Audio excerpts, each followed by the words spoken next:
오늘 하나님께서 우리에게 주시는 말씀은 날마다 은혜입니다. 오늘 우리가 말씀을 통하여 우리에게 은혜가 임하는 게 아니라 늘 우리에게 은혜가 임하여 있다는 사실이 깨달아지게 되는 오늘 주일 예배가 되어지길 바랍니다. 서론으로 들어갑니다. 예수님의 일은 내 일이 아니죠. 지난주 14장에서는 예수님의 죽음을 위하여 여인이 향수를 부었어요. 곧 다가올 예수님의 죽음에 대해서 인지하고 있는 상황입니다. 예수님께서 직접 자신의 죽음에 대해서 얘기를 하셨어요. 나의 장례를 위하여 향유를 부었다. 직접 말씀하셨습니다. 그리고 여러분이 잘 아시는 이제 최후의 만찬 아시죠? 예수님께서 이제 마지막 만찬을 하시러 가시는 시간이 다가옵니다. 이렇게 다 같이 앉아서 식사를 할 때 예수님께서 이런 말씀을 하세요. 14장 18절에 다 앉아 먹을 때에 예수께서 이르시되 내가 진실로 너에게 이르노니 너희 중에 한 사람 곧 나와 함께 먹는 자가 나를 팔리라 하신대. 이런 이야기를 들으니까 이 12명이나 되는 사람들의 대답은 아무도 예수님의 감정에 마음을 두고 있지 않습니다. 19절 보시면 그들이 근심하며 하나씩 나는 아니지요 하고 말하기 시작하니 그만큼이나 많은 사람들이 하나님의 일은 나의 일이 아닌가 봅니다. 예수님의 일은 나의 일이 아닌가 봐요. 지금 내 안위가 내 일이 더 중요한 겁니다. 내 일은 아니죠. 나랑 상관없는 일이죠.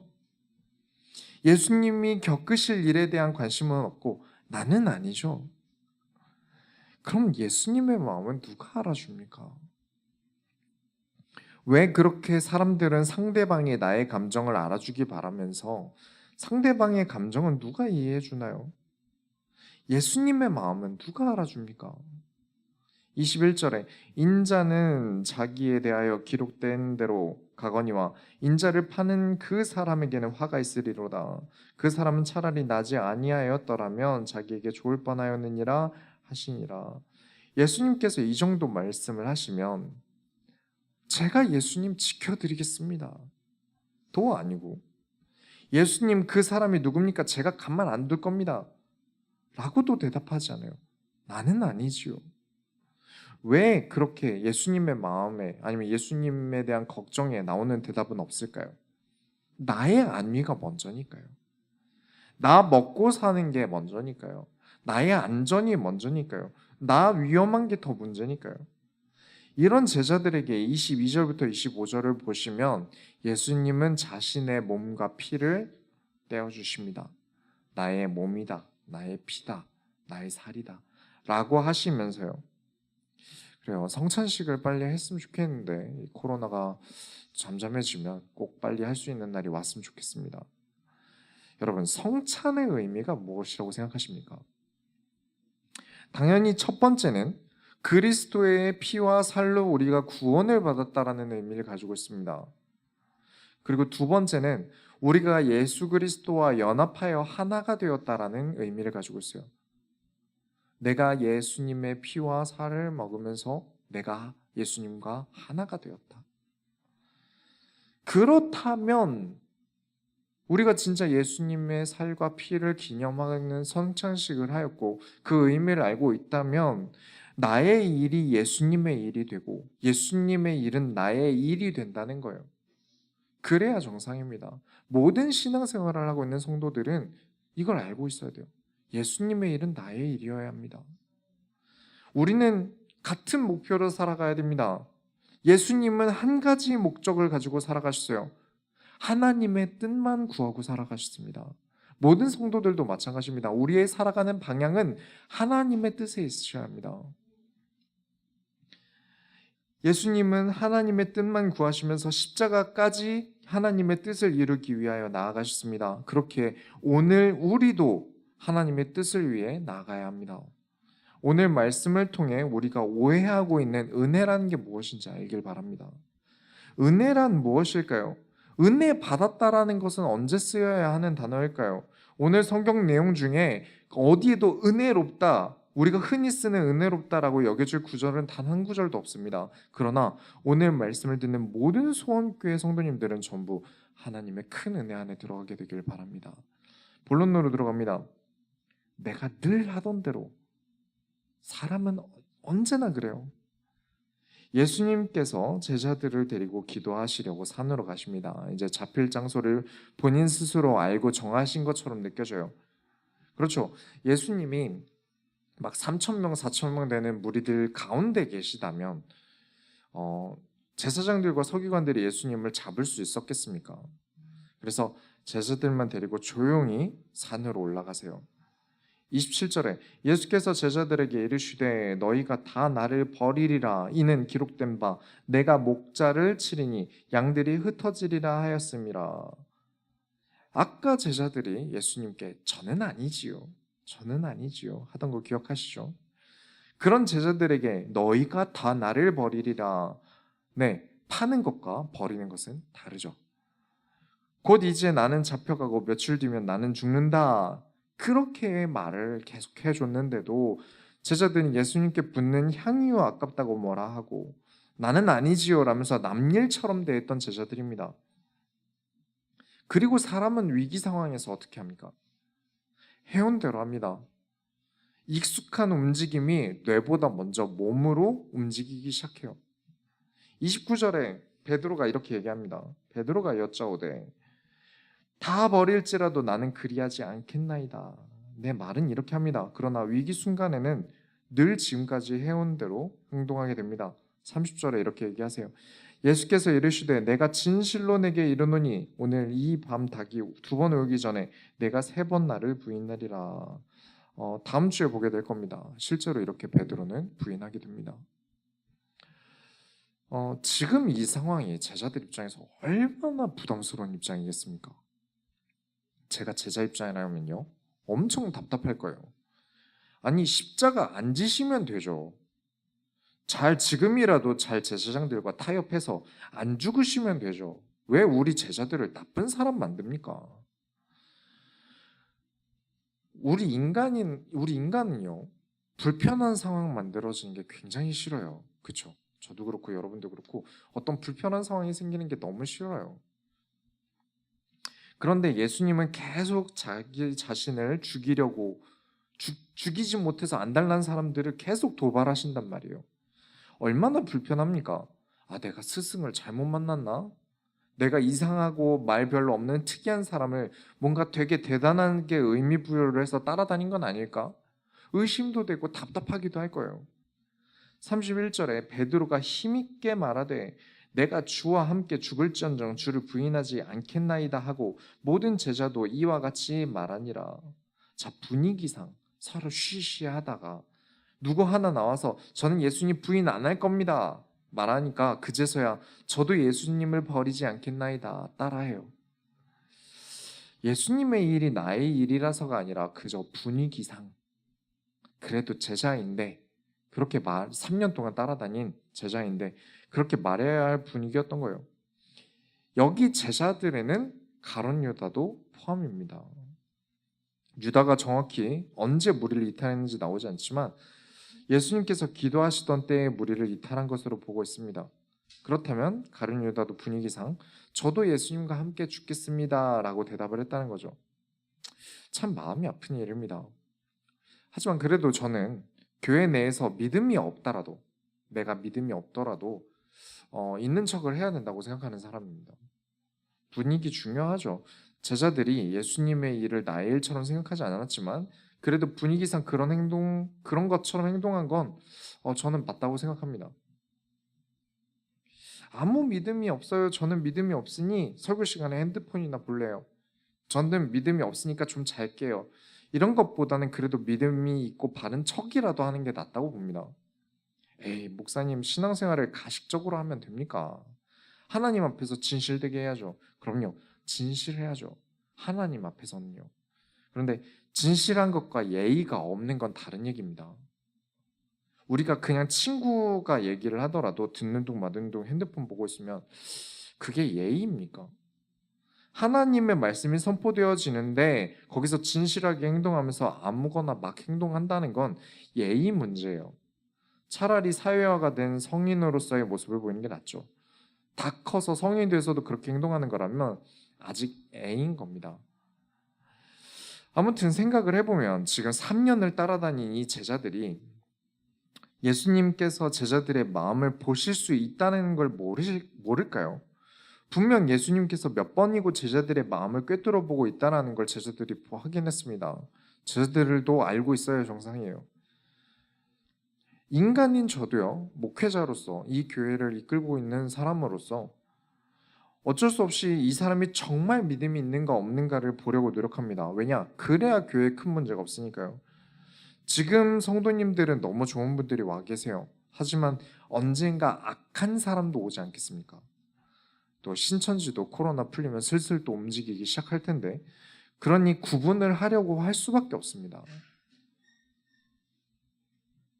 하물며 예수님 앞인데 만일 제자들 중에 막 예수님 붙잡고 울면서 저는 자신이 없어요. 예수님 너무 무서워요. 예수님이 너무 좋고 예수님의 제자로 살아왔고 제가 다 버리고 예수님 쫓아왔는데 그래도 무서워요. 이런 제가 싫어요 라고 예수님께 고백하는 사람이 있다면 차라리 더 예수님이 너는 나와 가까운 제자다라고 얘기하셨을 거예요. 믿음이 없다고 막 나가는 사람보다 왜 나의 믿음은 이것밖에 안 될까요? 하면서 마음 아파한다면 그 사람이 진짜 하나님의 아들 아니겠습니까? 물론 베스트는 정말 예수님의 십자가를 함께 지는 사람이에요. 사람이 보는 데서는 약점을, 아픔을 감출 줄 아셔야 합니다. 믿음이 부족하다는 것을 목사님 정도나 직분자들 앞이라면 이해를 하겠지만 이제 중고등학생들, 초등학생, 새신자들 앞에서 교회 오래 다녀놓고도 믿음이 부족한 모습을 계속 보인다면 그건 어리석은 겁니다. 그리고 하나님 앞에선 진실해야 됩니다. 예수님 앞이라면 진실해야 돼요. 거짓도 가식도 아무 의미가 없습니다. 알고 계시니까요. 하나님은 이미 다 알고 계시니까요. 그러니 사람 앞과 하나님 앞 두 가지를 여러분은 다 손에 쥐실 수 있어야 합니다. 두 번째로 예수님은 사랑하시기에 고민하셨습니다. 이제 예수님이 십자가를 지시기 전에 겟세마네에서 이제 기도하시기 시작합니다. 예수님은 분명 전능하시고 부족함이 없으신 하나님이신데 육신을 입고 오신 분이세요.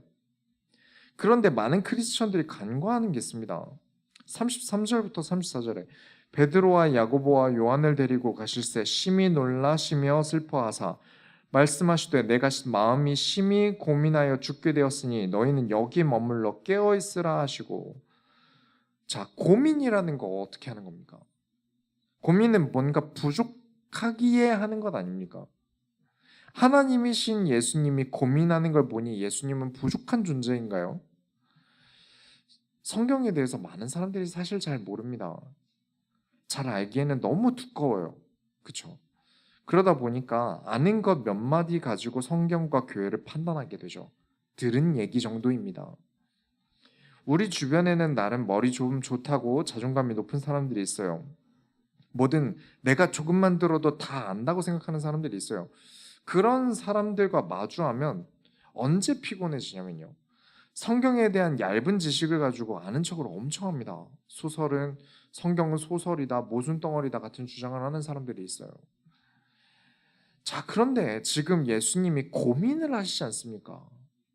전지전능하시다는 하나님께서 육신을 입고 오셨다는 분이 고민을 한다는 게 납득이 안 가는 거죠. 36절에 이르시되 아빠 아버지여 아버지께는 모든 것이 가능하오니 이 잔을 내게서 옮기시옵소서. 그러나 나의 원대로 마시옵고 아버지의 원대로 하옵소서 하시고. 다른 성경을 보면 예수님이 이 기도를 하는 거리가 이 제자들이 있던 곳과 돌 던지면 맞을 만한 거리에서 기도하셨다고 해요. 그만큼 기도 소리가 들릴 정도의 거리에서 기도하셨다는 거죠. 들은 사람이 있기 때문에 예수님의 기도를 성경으로 기록할 수 있었던 거고요. 그런데 40절을 보시면 제자들이 피곤해서 자거나 졸았다고 합니다. 곧 죽는다고 고민하고 기도하고 계신데 예수님이 자신의 마음을 드러내서 기도하고 계시는데, 그쵸? 하지만 제자들은 자거나 졸고 있어요. 그것보다 지금 나의 피곤함이 더 중요했던 거죠. 아버지는 전능하시지 않습니까? 모든 것이 가능하시지 않습니까? 그렇다면 이 죽음의 잔을 내게서 옮기시옵소서. 이 기도를 하는 예수님이 되게 연약해 보여요. 죽음 앞에서 두려워하는 걸로 보입니다. 고민을 하고 계세요. 왜일까요? 부족하시니까? 연약하시니까? 하나님께서는 예수님을 죽이지 않고는 인간을 구원할 수 없을 만큼 약한 존재라서? 아닙니다. 다시 한번 생각해 보셨으면 좋겠어요. 고민, 질투, 슬픔 이런 감정을 느끼는 것은 연약하고 부족한 존재라서가 아니에요. 사랑이라는 것을 가지고 계시기에 고민하고 질투하시고 슬픔과 같은 감정을 하나님도 예수님도 느끼시는 겁니다. 여러분, 사랑이라는 감정을 우리는 아주 중요하게 생각하지 않습니까? 사랑이라는 감정을 지운다면요, 질투도 없을 거고요, 고민도 없을 거고요, 걱정도 없을 겁니다. 사랑이란 걸 해보신 분들 다 아시지 않습니까? 다 내가 사랑하는 것을 지키기 위해 고민하고 있는 거예요. 저는 저희 집 고양이를 사랑하는데 제가 실수로 발을 밟은 적이 있어요. 어디 잘못됐으면 어떻게 하지, 병원 가야 되나 한참 고민했는데 바로 잘 뛰어 돌아다니더라고요. 고민을 하는 게 정상입니다. 하나님을 정의하는 많은 단어 중에 여러분이 잘 아시는 구절이 하나 있어요. 요한일서 4장 8절에 사랑하지 아니하는 자는 하나님을 알지 못하나니 이는 하나님은 사랑이심이라. 네, 하나님은 사랑이십니다. 사랑하시기에 고민도 느끼시고 아픔도 느끼십니다. 이는 하나님이 완벽하다는 증거예요. 그리스도를 보내시지 않고 그냥 우리를 구원하신다면 과연 우리는 하나님을 사랑할까요? 그리스도께서 십자가를 지심을 우리가 알지 못한다면 과연 우리가 십자가를 지고 갈 만큼 예수님을 사랑할 수 있겠습니까? 인간을 왜 창조하셨습니까? 너희로 하여금 영광을 받겠다 창조하셨어요. 이 말을 다른 의미로 생각해 봅시다. 내가 너희로 하여금 사랑을 받겠다. 이게 창조 목적인 거예요. 우리 인간의 사랑을 받기 위하여 사람을 창조하신 거예요.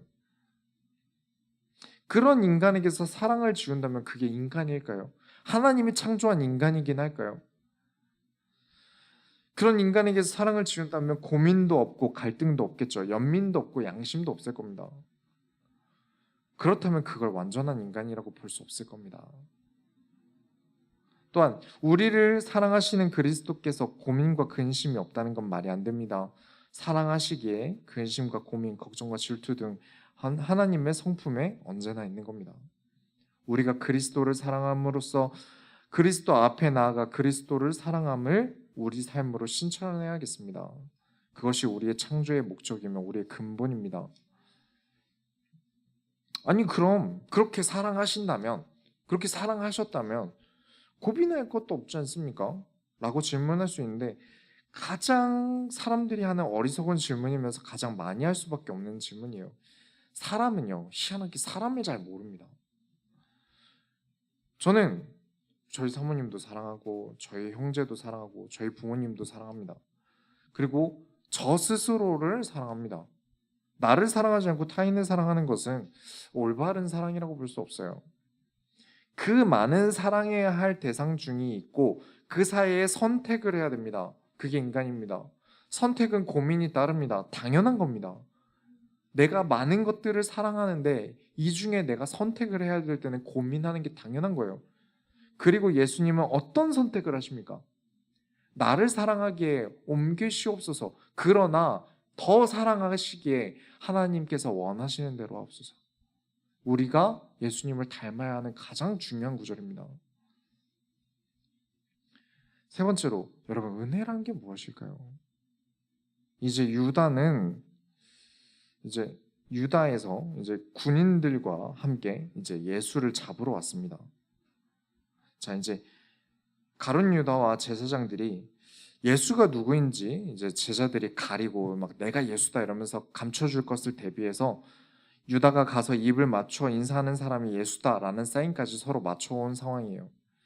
48절에 예수께서 무리에게 말씀하여 이르시되 너희가 강도를 잡는 것 같이 검과 몽치를 가지고 나를 잡으러 나왔느냐. 무슨 뜻이죠? 내가 강도냐? 그런 죄인이라면 성전에서 내가 가르칠 때 너희들이 잡았어야지. 너희도 이게 얼마나 뻔뻔하게 아무 죄 없는 사람 잡으러 온 것인지 아는 것 아니냐라고 하시는 거죠. 49절에 내가 날마다 너희와 함께 성전에 있으면서 가르쳤으되 너희가 나를 잡지 아니하였도다. 그러나 이는 성경을 이루려 함이니라 하시더라. 어떤 일이 있어도요. 예수님의 관심은 하나님의 말씀이 이루어지는 데 있었다는 거죠. 오늘 읽은 구절들이 얼마나 많이 나왔습니까? 말씀을 이루려, 성경을 이루려. 그리고 너희가 그렇게 하는 것도 말씀의 성취대로 항상 있습니다. 예수님은 항상 말씀에 근거하고 계세요. 그런데 또 다른 성경에 없는 마가복음에만 있는 특이한 구절이 있습니다. 51절부터 52절에 한 청년이 벗은 몸에 배 혼이불을 두르고 예수를 따라가다가 무리에게 잡히매 배 혼이불을 버리고 벗은 몸으로 도망하니라. 자, 예수님께서 잡히실 것이다. 죽임을 당할 것이다. 계속 말을 했는데도 예수님이 갑자기 잡혀가는 걸 예상하지 못했다는 거예요. 그래서 막 아무거나 걸치고 급하게 예수님을 따라갔지만 잡혀버렸고 그 상황에서 이불을 버리고 알몸으로 도망갔다는 이야기죠. 말은 정말 안 듣지만 오늘 죽는다, 곧 죽는다 얘기해도 긴장 하나도 안 하고 있었지만 그래도 예수님을 잃고 싶진 않았던 모양입니다. 누군지 참 궁금한데 나와 있지 않아요. 예수님께서는 그렇게 잡혀가시고 예수를 잡아 죽이기 위한 거짓 증언들을 이제 제사장들과 서기관들이 늘어놓는 중입니다. 어떻게든 꼬투리를 잡아 죽이려고 하지만 쉽지 않은가 봐요. 제사장이 물어봅니다. 네가 그리스도냐? 예수께서 그 말을 들으시고는 62절에 예수께서 이르시되 내가 그니라. 인자가 권능자의 우편에 앉은 것과 하늘 구름을 타고 오는 것을 너희가 보리라 하시니 이 말에 제사장들이 화가 나서 입던 옷을 다 찢고 이 사람이 신성모독을 한다. 더는 들을 것도 없다라면서 사람들이 우르르 몰려와서 예수님을 주먹으로 가격하고 침으로 뱉고 구타하기 시작합니다. 여러분, 은혜라는 단어를 어떻게 생각하십니까?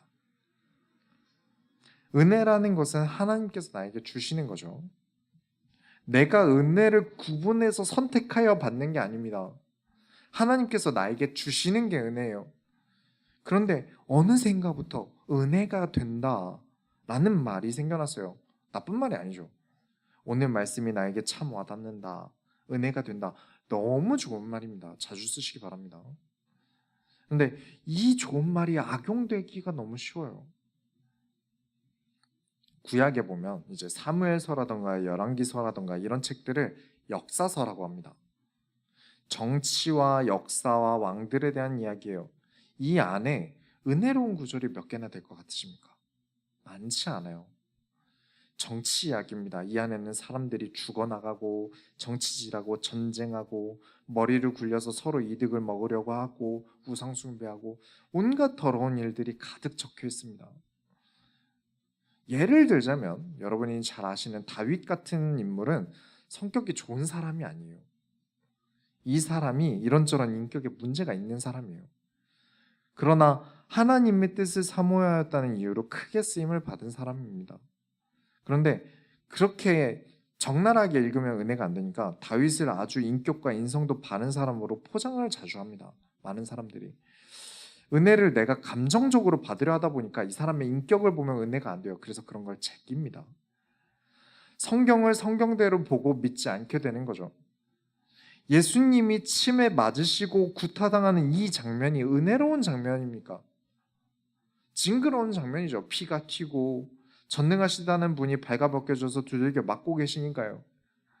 그러나 성경을 통해 십자가 사건의 모든 내용을 알고 나면 은혜가 되는 장면입니다. 그냥 한 방에 확실하게 금방 죽으신 게 아니라 그 모든 고통을 저와 여러분을 위해 짊어지셨다는 걸 우리는 알고 있으니까요. 그래서 여러분 알고 계셔야 됩니다. 지금 나에게 은혜가 안 된다? 그런 거 없습니다. 은혜는 내가 선택해서 받는 게 아닙니다. 은혜는 사람이 선택해서 받으려고 해서는 안 되는 겁니다. 지금 이 순간도 은혜의 연속이에요. 말씀을 따라 계속 나아가는데 지금 어려움을 겪는 분이 계십니까? 은혜의 연속입니다. 잘 되고 계신 분 계십니까? 그것도 은혜의 연속입니다. 구원받은 모든 하나님 자녀가 겪는 일은 다 은혜의 연속입니다. 그리스도께서 나를 구원하시면 오늘도 내일도 영원하니까요. 성찬식의 의미와 내용은 영원한 은혜입니다. 우리가 그리스도와 하나가 된 것은요. 그렇다면 예수님께서 받는 고난은 은혜가 안 되는 겁니까? 내가 예수님의 말씀을 따라 살아가는데 받는 고난은 은혜가 아닌 겁니까? 아니죠. 다 은혜입니다. 이걸 모르기 때문에 많은 교회들이 병들어갑니다. 은혜롭다고 여겨지는 예쁜 얘기로 설교를 가득 채워야 돼요. 사람들이 그래야 은혜가 된다고 얘기하니까요. 여러분이 하나님의 뜻을 이루기 위해 나가셔야 합니다. 더욱 나 스스로를 깎아내며 하나님이 원하시는 모습에 좋은 밭이 되길 바랍니다. 하나님의 말씀이 어렵지만 그 말씀을 알고자 한 주간을 살아갈 때 하나님께서 그 인생과 함께 하십니다. 이런 말들은 은혜가 안 돼요. 너무 재미가 없어요. 여러분이 아무것도 안 해도 복음만 생각하면 나머지는 하나님께서 응답으로 채워주실 겁니다. 아무것도 몰라도 헌금만 잘해도 여러분의 통장을 하나님께서 채우실 것입니다. 이런 이야기로 설교를 채워야 돼요. 사람들이 좋아하니까요. 젊은 분들 말고 나이 많으신 분들은 이렇게 적나라하게 얘기하는 거 굉장히 좋아하시니까요. 그리고 중간중간에 트로트도 불러야 돼요. 목사님이. 나이 드신 분들이 좋아하니까요. 그리고 목사님이 어떻게 역경과 고난을 이겨내셨는지 스토리텔링을 하면서 아주 리얼하게 썰을 풀어야 합니다. 성경보다 목사님의 썰이 더 은혜가 되니까요. 네, 그거 은혜 아닙니다. 은혜라는 건 내 마음에 기쁨이 된다고 은혜다 아니다를 평가하는 게 아니에요. 내 마음에 고민이 되더라도 어려움이 있더라도 힘들더라도 은혜와는 없는 겁니다. 지금도 우리에게 주고 계신 거예요. 지금도 우리 안에 그리스도로 함께하고 계십니다. 이것보다 더한 은혜가 어디 있습니까? 결론을 내겠습니다. 여러분, 은혜로운 삶을 사시기 바랍니다. 우리가 생각하는 은혜로운 삶은 어떤 것입니까? 아무 문제 없고 아무 일 없이 다 잘 되고 그런 게 은혜로운 삶인가요? 예쁜 꽃으로 가득한 향기 나는 삶이 은혜로운 삶일까요? 은혜가 뭔지도 모르고 감정으로만 은혜가 뭐다라고 정의를 내리니까 그저 예쁜 것 외에는 사실 정의 내리기가 힘들어요. 뭔가 가슴 벅차고 힘이 나는 이야기를 들어야 은혜되는 설교라고 생각합니다. 맞습니다. 맞죠. 언제나 가슴 벅찬 예배가 되길 소망합니다. 얼마나 좋겠습니까? 정말 큰 은혜예요. 우리 인생에 아무 문제가 없다? 큰 문제가 없다? 얼마나 큰 은혜입니까? 감사한 일이에요. 하지만 반대로 우리 인생에 폭풍과 몰아쳐도 큰 은혜입니다. 하나님께서 하나님의 일을 우리 삶에 보여주고 계시니까요. 그리스도께서 자신의 살아계심을 수많은 환난과 어려움 속에서 나타내실 테니까요. 그러니 저와 여러분은 선택적 은혜에서 벗어나길 바랍니다. 그래야 풍성한 은혜죠. 반쪽짜리 은혜가 아닌 전부가 되는 은혜를 받으시기 바랍니다. 은혜란 게 무엇입니까? 은혜의 우리나라의 정의는 신이나 다른 사람이 베풀어준 고마운 일을 말합니다. 또 원어로는 은혜가 카리스라고 하는데 이 카리스라는 뜻이 그냥 은혜예요. 다르게 번역이 안 돼 있습니다. 다른 뜻을 가질 수 없는 겁니다. 하나님께서 우리에게 주시는 모든 게 은혜예요. 하나님께서 우리에게 주시는 것 중에 우리 마음에 안 드는 게 있을 수 있습니다. 그러나 하나님께서 우리에게 주시는 것은 다 좋은 겁니다. 하나님께서 그렇게 주시기로 약속하셨으니까요. 하나님이 나에게 주시는 것은 그 어떤 것도 은혜입니다. 모든 나에게 베풀어 주신 감사한 것들이에요. 그런데 자꾸 사람들은 선택적인 은혜를 받으려고 합니다. 성경을 읽다가도 막 사람이 죽는 장면 나오고 좀 별로인 장면 나오면 어렵다 싶으면 버립니다. 지금 내 삶에 위로가 될 만한 것들을 따로 밑줄 쳐가면서 은혜된다고 적습니다. 그거라도 하면 다행이죠. 성경을 보지 않습니까? 얼마나 다행입니까? 온라인 키워드에 성경이라는 단어만 있어도 너무 재미없을 것 같아서 눌러보지도 않는답니다. 그러니 교회가 은혜가 되려면 성경과 상관이 없어져야 돼요. 이제 성경이라는 단어만 봐도 사람들이 관심이 안 가나 봐요. 기독교인들의 최대 키워드는 몇 개 되지 않습니다. 음모론, 정치, 크리스찬 연애 이 세 가지가 사실 이제 전부라고 해요. 그런데 이 세 가지는 실제 교회에서 눈에 보이게 파고든 문제가 아니라면 설교에 넣을 이야기가 아닙니다. 하나님의 말씀을 전달하는 곳이지 성경에 없는 것을 진리라고 선포하는 자리가 이 자리가 아닙니다. 그런데 이제 이거 안 나오면 그 교회는 계속 가난해야 돼요. 왜죠? 사람들이 이걸 원하지 않으니까요. 원하는 게 이런 키워드 외에는 없으니까요. 누가 성경을 알고 싶어 합니까? 누가 하나님의 뜻을 알고 싶어 합니까? 누가 하나님의 일이 내 일입니까? 누가 예수님의 일이 내 일입니까? 예수님이 내 일 해주셔야죠. 그렇게 은혜를 선택적으로 받으려고 합니다. 그렇게 은혜를 반쪽짜리로 받으려고 하니 성도들의 신앙생활도 반쪽짜리가 됩니다. 그건 당연한 거죠. 그래서 우리 소원교회 성도님들은 하나님께서 하시는 일에 감사함으로 살아가게 되시길 바랍니다. 그때 진짜 은혜로운 삶을 살게 될 거예요. 어떠한 일에도 하나님이 주시는 은혜가 있음을 인정하고 나에게 무엇을 원하시고 어떻게 나아가길 원하시는지 찾아내셔야 돼요. 찾는 과정은 결코 은혜롭지 않을 겁니다. 그러나 생각해 보세요. 십자가의 장면이 은혜로웠겠습니까? 그 피 흘리는 장면이 은혜로웠겠습니까? 그러나 그 결과는 저와 여러분이 구원을 얻는 가장 놀랍고 큰 은혜로 이어졌습니다. 그러니 여러분이 하나님께서 하시는 일을 따라 나아가면 그 뒤에는 분명히 우리가 생각하는 아름답고 감사한 은혜들로 넘쳐날 것입니다. 항상 은혜로운 삶을 살아가는 모든 소원교회 성도님들이 되시기 바랍니다. 우리가 하나님의 소원을 이뤄드립시다. 하나님 감사합니다. 우리가 말씀을 따라가는 이 삶이 때로는 어렵고 때로는 슬픈 일이 있더라도 그 안에서 하나님이 주시는 은혜로 그리스도께서 함께하는 연합된 은혜로 살아가며 모든 하나님이 주시는 은혜를 풍성하게 누리게 되는 모든 소원교회 성도들이 되게 하여 주옵소서. 살아계신 예수 그리스도의 이름으로 기도드렸습니다. 아멘.